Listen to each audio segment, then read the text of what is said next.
Here's the first 555 timer in the circuit. This is the A-stable 555 timer.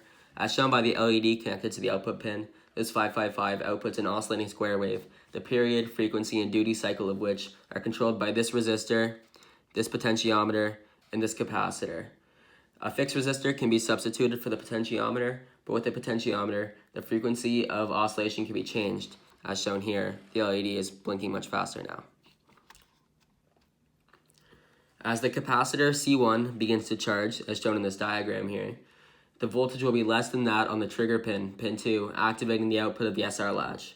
As the capacitor continues to charge, the charge of the capacitor will overcome the 3.3 volts on the negative side of the second comparator, turning off the output and discharging the capacitor, which will in turn begin to charge the capacitor again until the voltage is below the trigger voltage, which will turn on the output again. As you can see here, here's the square wave and the capacitor charge and discharge. Here's the second 555 timer on the circuit, the monostable 555 timer. This timer serves to debounce the input from the PBNO here. When the PBNO is pushed, the trigger pin, pin 2, is pulled low, causing the comparator to be turned on, activating the set pin of the SR latch within the 555 timer, therefore activating the output.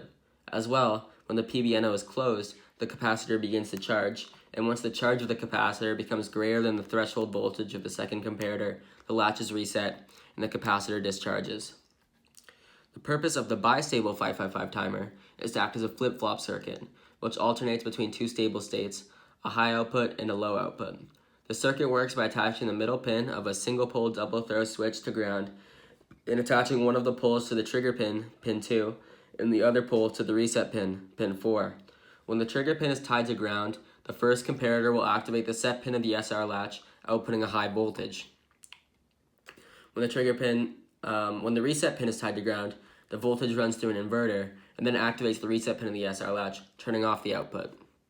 The goal of the clock logic circuit is to output either the A-stable pulse from the A-stable 555 circuit or the manual pulse from the monostable 555 circuit, depending on the state of the bistable 555 circuit.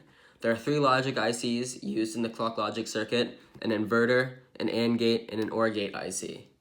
When the output from the bistable 555 is high, then the AND gate with the output from the A-stable output will output the A-stable oscillation. When the output from the bistable 555 is low, the clock logic will output the monostable 555 pulse. Finally, as shown in this inverter here, is the halt, which will turn off the clock pulse when needed, when turned high.